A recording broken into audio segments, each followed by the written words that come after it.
Hello guys, hello. This is for Capricorn. So tingnan natin Capricorn kung anong messages, vibration, gabay para sa inyo. And this is for the 8/8 Lionsgate portal opening para sa lahat ng mga Capricorn. Titingnan natin kung ano bang mga opportunities, possibilities ang pwedeng pumasok sa buhay nyo.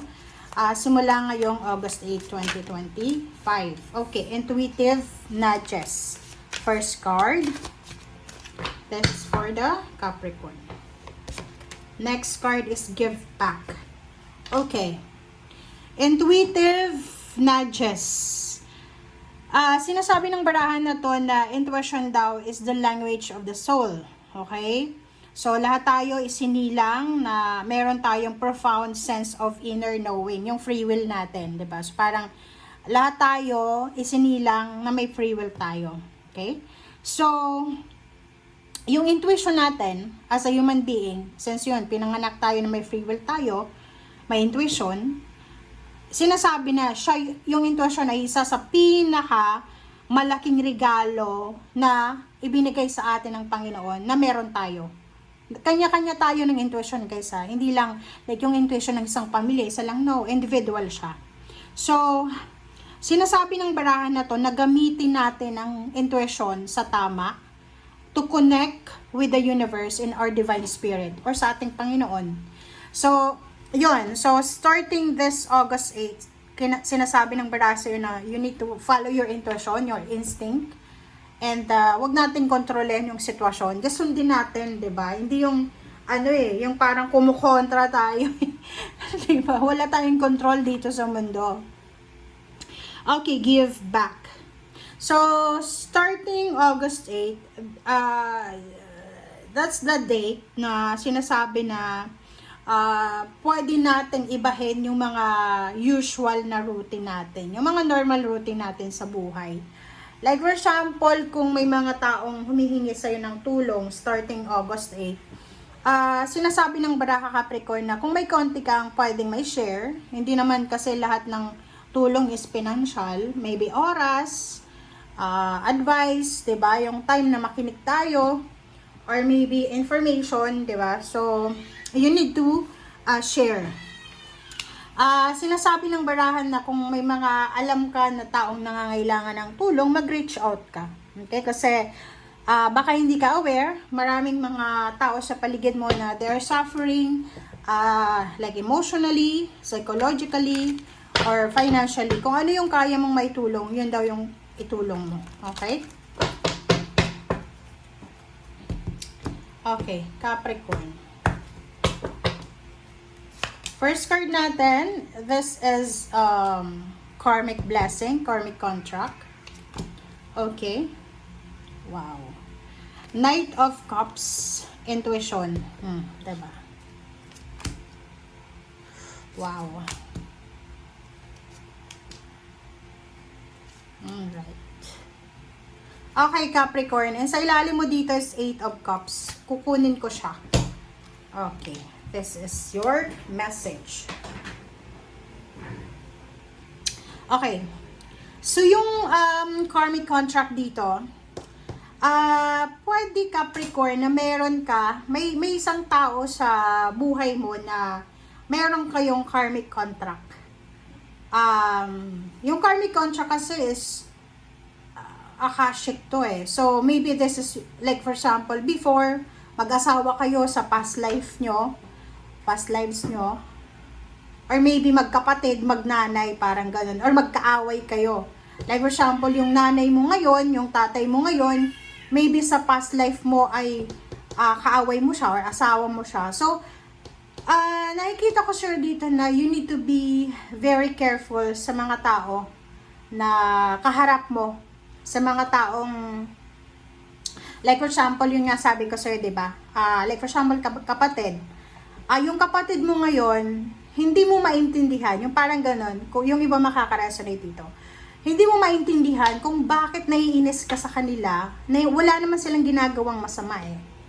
Ibig sabihin, may karmic contract kayong dalawa. Kumbaga, connected kayong dalawa, in bad terms kayo, connected pero bad terms kayo sa past life nyo. Okay, di ba may ganun eh. Yung like for example, kaharap mo pa lang, first time mo pa lang na makita, like sa train station, sa bus station, sa airport, yung pagtingin mo sa kanya, parang biglang umusok yung ilong mo, yung parang galit na galit ka. Ibig sabihin, that person is with contract siya sa'yo. Connected siya sa'yo. Okay? So, dito sinasabi ng barahan na Capricorn, if ever may nag-offer sa'yo ngayon, starting August 8, may nag-offer sa'yo ngayon ng love life.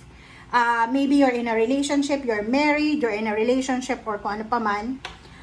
Sinasabi ng baraha sa'yo na makinig tayo sa intuition. Kaya may intuitive nudges dito kasi yun na nga, sinasabi ng barahan na we are gifted ng intuition na gamitin natin. Huwag tayong magpadalos-dalos like this one kasi eto hindi ito maganda eh.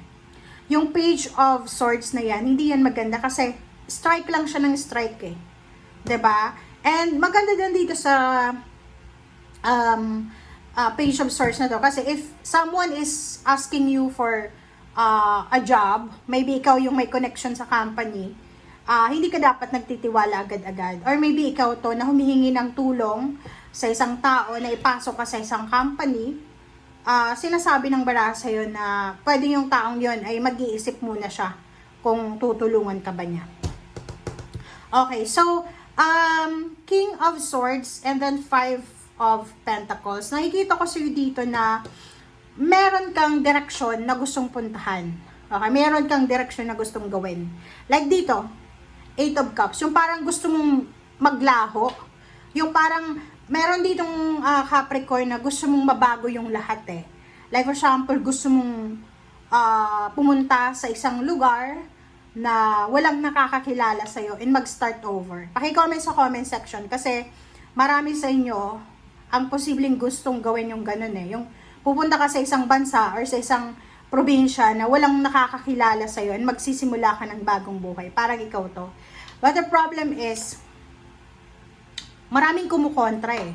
Like yung iba gustong mag-abroad, yung iba gustong pumunta ng city. Kung nasa probinsya ka, nasa Maynila yung gusto mo, sinasabi ng baraha dito na maraming kumukontra sa'yo eh. 'Di ba? Sa direction mo. Huwag kang mag-alala kasi maybe starting August 1, there's a good news, there's an incoming message, confirmation, na posibleng makakatulong sa'yo para sa travel na gusto mo or sa location or relocation na gusto mo. Okay, thank you. Capricorn.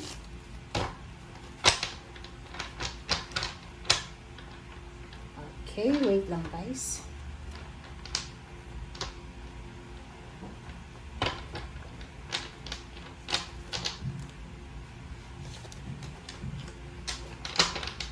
Ayusin lang natin yung cards guys.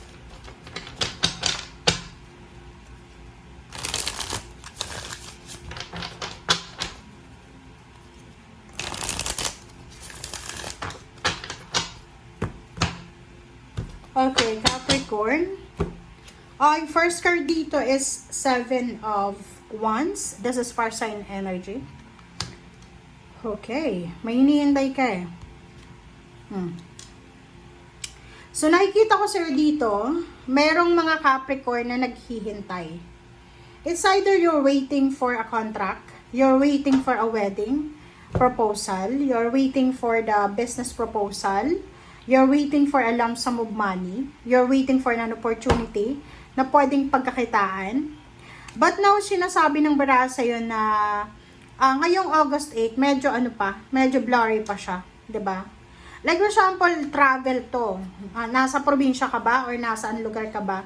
Kasi Page of Wands, sinasabi ng baraha sa'yo at merong the devil na meron kang plano. Gusto mong pumunta ng ibang bansa, gusto mong pumunta ng city para mag-apply ng visa, mag-apply sa isang company, papuntang ibang bansa. But the problem, malabo pa siya. So, ibig sabihin, kung nasa Pilipinas ka, may bagyo, may ulan, may baha. So, malabo pa talaga. Maybe close pa yung mga government offices. So, nakikita ko sir dito, you need to wait patiently. Okay? So, wag uurada. Kasi dito parang sinasabi na kailangan mabilis kang kumilos. Plus dito. So, sinasabi no, wag mo masyadong kontrolin yung sitwasyon. Okay?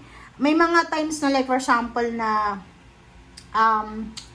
ready ka na lahat eh. May visa na, nakapag-signing of contract ka na. Tapos, ang last na pinagawa sa'yo is yung medical, which is rare naman siya. Kasi medical muna bago contract signing. And sinasabi na pwedeng magkaroon ka ng problema sa medical or kano pa man. So, pag may ganun na sitwasyon, huwag kang panghinaan ng loob. Kasi minsan, it's a blessing in disguise. Redirection yan ng universe. It's intervention. So, ibig sabihin, yung lugar na gustong-gusto mo, yung trabahong gustong-gusto mo, ay hindi maganda para sa'yo. Yung gustong-gusto mong puntahan, ay hindi yun maganda para sa'yo. May plano sa'yo ang Panginoon.